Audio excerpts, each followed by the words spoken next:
Hi everyone, today I'm going to show you how to create this cute polka dot manicure.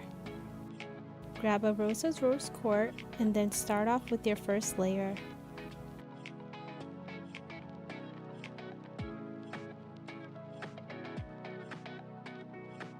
Once your first layer has dried, apply a second coat to even out the base color.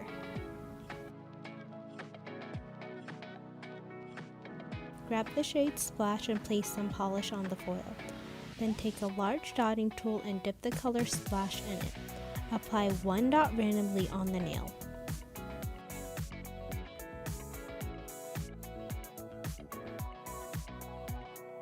Next, take ring toss and a toothpick. Apply a dollop on the foil. Then take a toothpick, dip it in ring toss, and apply one tiny dot next to Splash.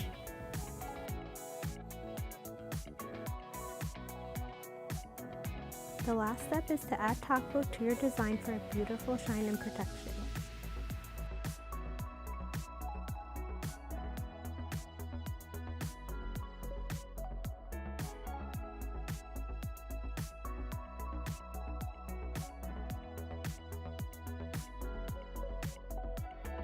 I hope you have fun with this easy look. Thanks for watching!